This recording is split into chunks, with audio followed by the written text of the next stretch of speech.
నిన్న జరిగిన BRS party meeting లో మహిళలపై కేటీఆర్ అభ్యంతరకరమైన వ్యాఖ్యలు చేశారు. నేను మా సీతక్క చెప్తాను, అవు బస్సులు అల్లవెళ్ళిపోయారు తప్పని మేము ఎక్కడన్నాం అక్క, మేము అనలే. కాబట్టి దానికోసమే బస్సు పెట్టిరని మాకు తెలియక మేము మామూలుగా నడుపుకున్నాం ఇన్ని రోజులు. మాకేదో తెలియకపోయా పాపం, మీరు అప్పుడే చెప్తే బాగుండు. బస్సుల కుట్లు అల్లికెళ్ళితే మేము తప్పని మేము ఎందుకంటాం అక్క? ఎక్కువ పెట్టు బస్సులు తన్నుకుంటాను, మంచిగా లేదు పెట్టు, మనిషికో బస్సు పెట్టు. మేము ఎందుకు అంటాం?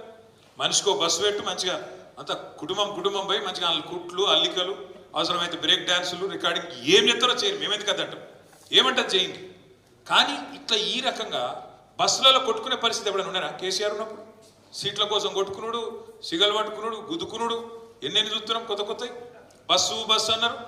ఇవాళ బస్సు పరిస్థితి ఎట్లుందో మీరే చూస్తున్నారు. ఆఖరికి ఆర్టీసీ కార్మికులు, డ్రైవర్లు, కండక్టర్లు వాళ్ళని ఎత్తిపట్టుకునే పరిస్థితి వచ్చింది. ఇక్కడ వాళ్ళ సీట్లకి వెళ్ళి నువ్వు కూడా కూర్చుంటారు. ఇవాళ ఈ పరిస్థితి బస్సు. అట్లా మహిళలకు కూడా ఇలా వ్యవహారం అర్థమైంది.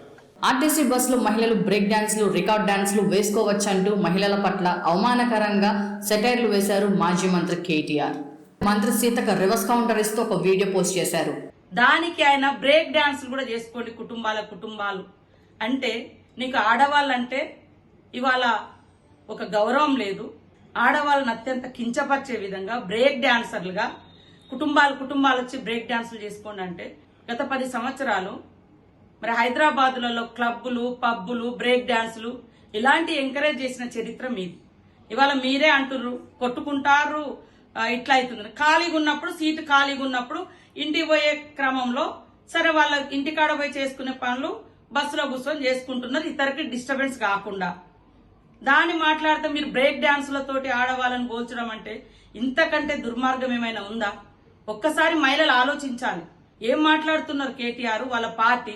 ఈ ఘటనపై కేటీఆర్ కి వ్యతిరేకంగా కాంగ్రెస్ పార్టీ నిరసనకు పిలుపునిచ్చింది. కేటీఆర్ వ్యాఖ్యలపై మహిళా కమిషన్ తీవ్రంగా స్పందించింది.